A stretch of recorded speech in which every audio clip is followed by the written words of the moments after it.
What if I told you that the sudden stubborn weight you're gaining around your stomach, like in your Hmm. 40s or 50s, isn't just regular fat? Right. Like, what if it's actually a newly formed makeshift organ that your biology is building, on purpose? It sounds wild, but it's true. It is wild. And I mean, Okay. you know exactly the frustration I'm talking about. It's the exact question you brought to us for this deep dive. Like, why am I suddenly gaining weight around my stomach even though my diet hasn't changed at all? Yeah, that's the big one. You're eating the exact same meals, doing the exact same workouts, living the exact same life, but your waistline is expanding and it feels like, I don't know, someone just inflated a balloon in your midsection overnight. Oh, You absolutely. feel like your body has been completely hijacked. It's incredibly disorienting Mm-hmm. because we're conditioned to believe that human metabolism is just this simple equation of calories in, calories out, right? Right. Just simple math. Exactly.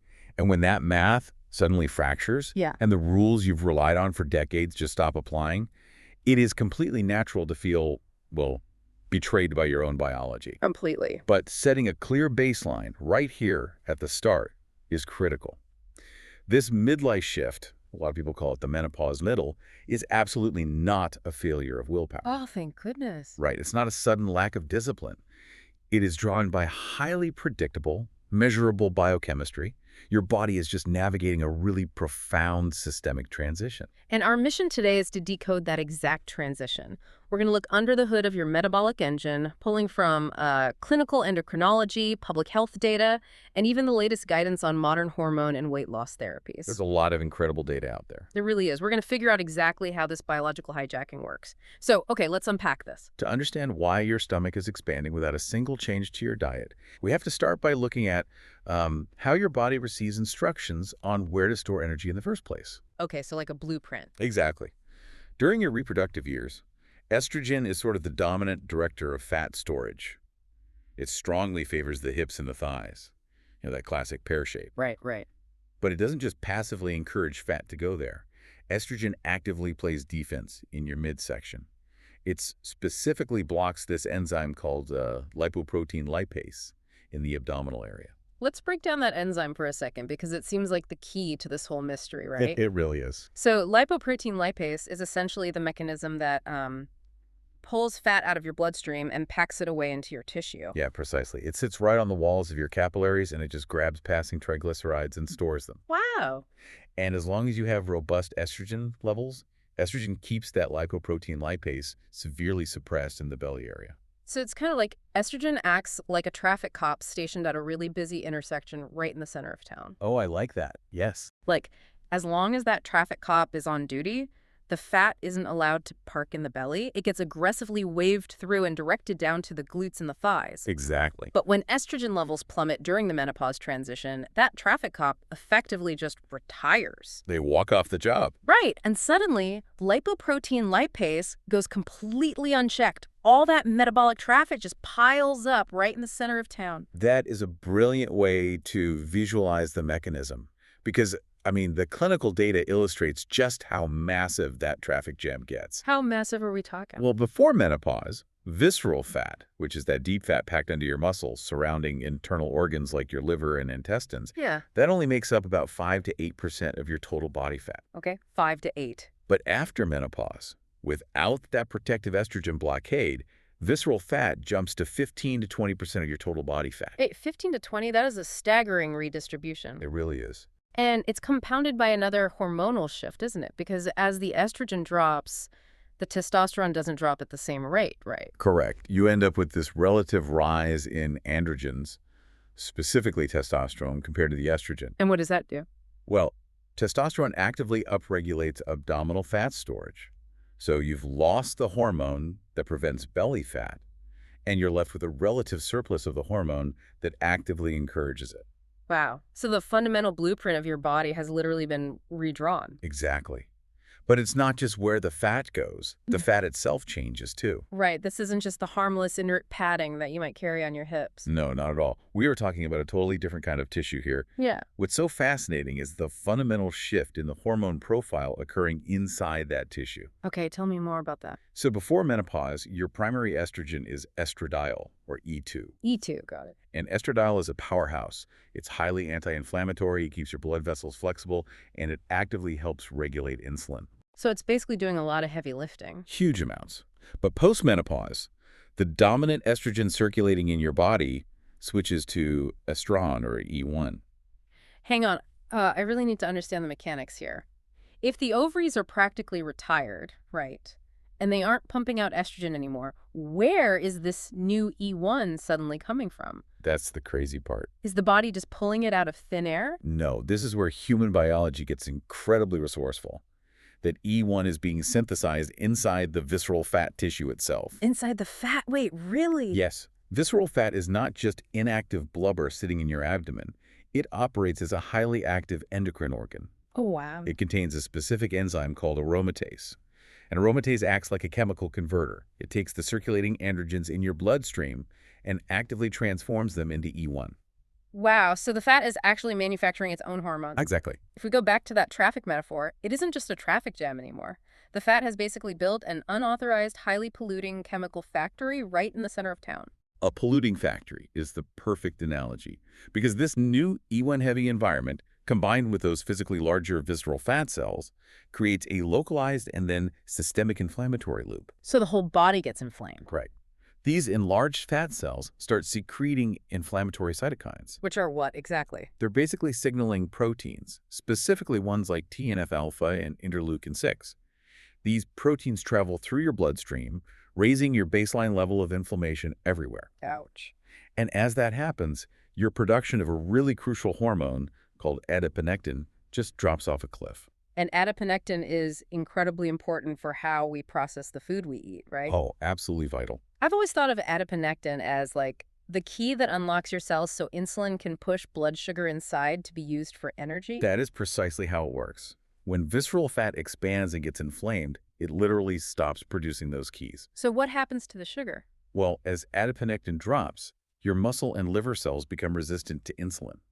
The sugar from your meals just stays trapped in your bloodstream. Oh, man. Yeah, your pancreas senses this high blood sugar and panics, so it pumps out even more insulin to try and force those doors open. And since insulin is a primary fat storage hormone, having high levels of it constantly flooding your system just drives even more fat directly into the belly. Exactly. It's just a relentless loop. You're eating the same food, but your body is physically processing the energy differently.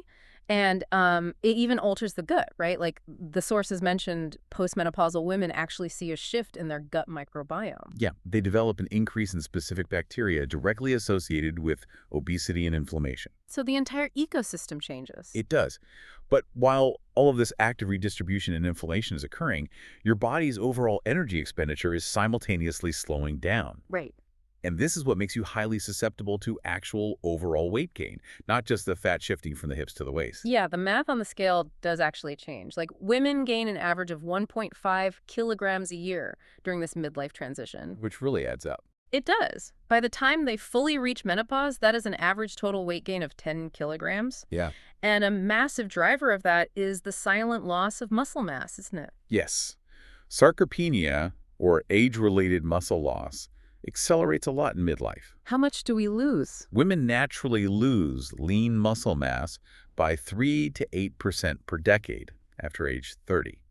And sometimes it's up to 10% in that perimenopausal window. Wow, 10%. Yeah. And muscle tissue is metabolically expensive. It burns a lot of calories just to exist. So when you lose that muscle, your resting metabolic rate drops. You are literally burning fewer calories sitting at your desk than you were 10 years ago. And there's a behavioral side to this slower engine that I found completely fascinating. We see a 30% drop in something called spontaneous physical activity. Yes, non-exercise activity thermogenesis. So neat. Right, neat. It's the energy you burn doing literally everything that isn't sleeping, eating, or sports-like exercise. So just moving around the house. Exactly. As your hormones fluctuate and your energy drops, your central nervous system subconsciously downregulates your movement to conserve energy.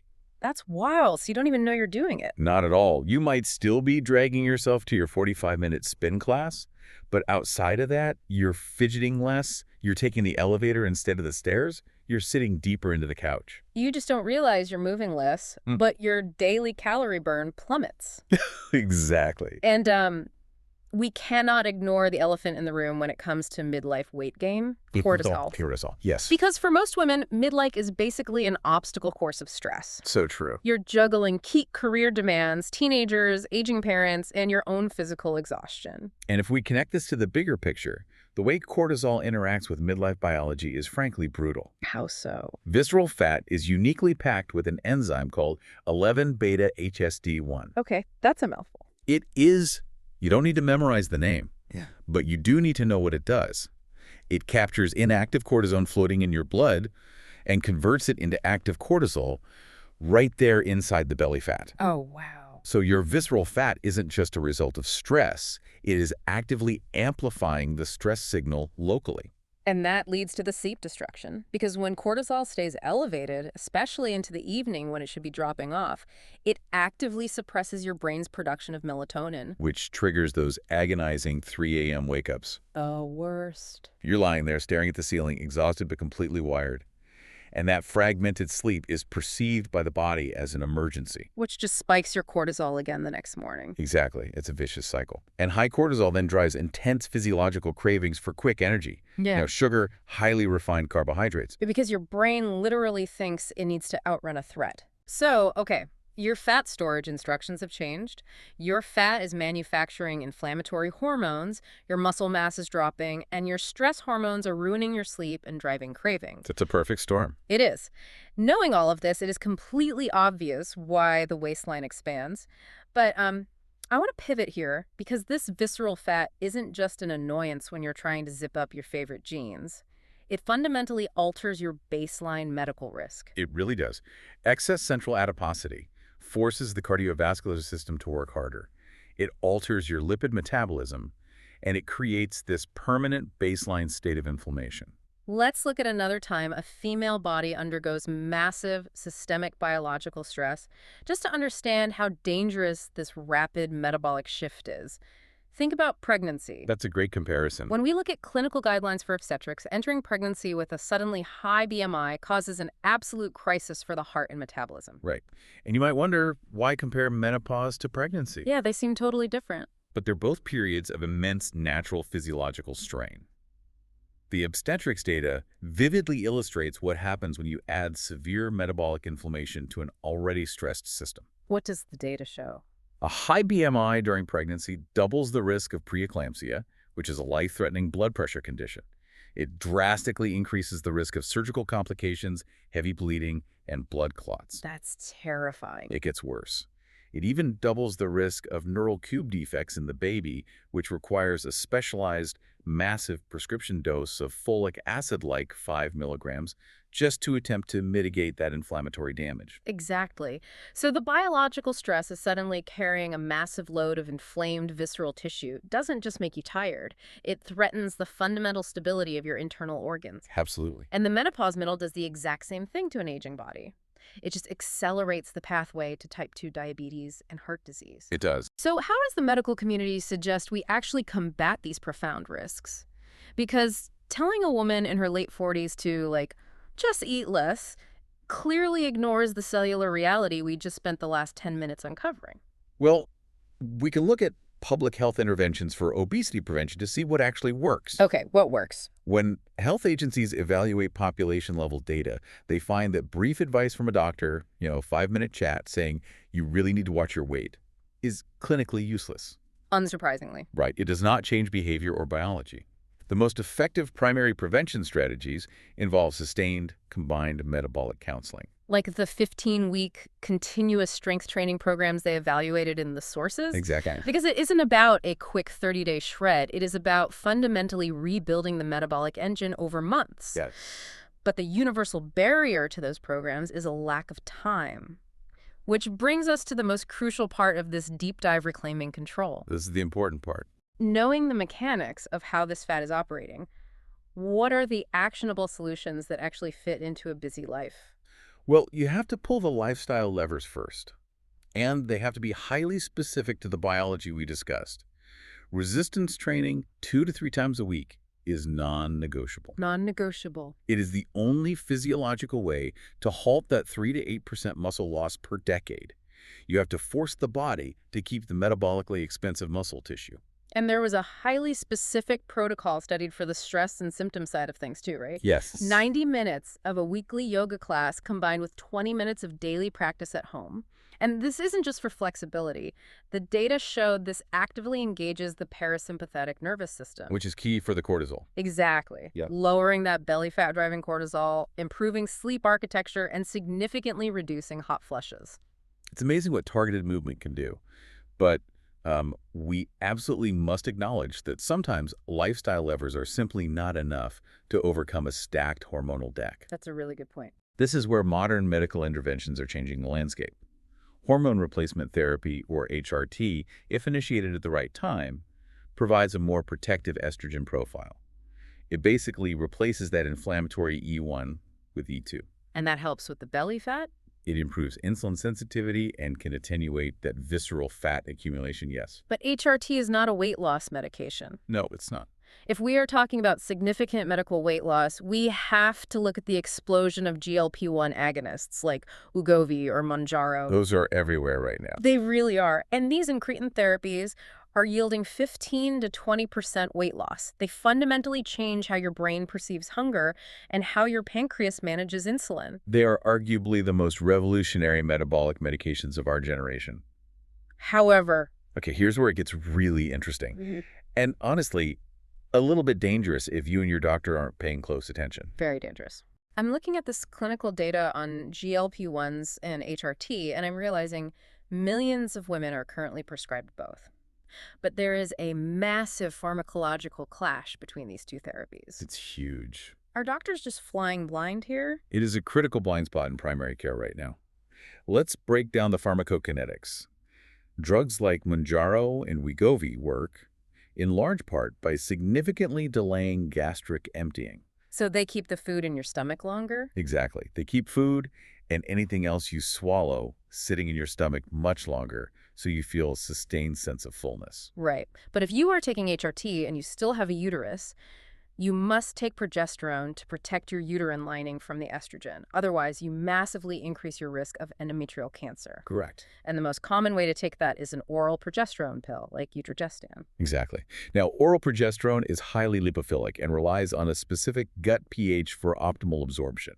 It's designed to pass through the stomach acid relatively quickly. But if the stomach emptying is delayed. Exactly. Yeah. If you take that oral progesterone pill while you're on a GLP-1 weight loss injection, that pill sits trapped in a bath of harsh stomach acid for hours instead of minutes. Oh my gosh. So the acid literally degrades the molecular structure of the hormone before it can ever reach your intestines. It does. The data shows this delayed emptying can crush the peak absorption of oral hormonal medications by a staggering 66%. Which creates a terrifying clinical scenario. Seriously. You're swallowing your pill every night, fully believing you are protecting your uterus. Right.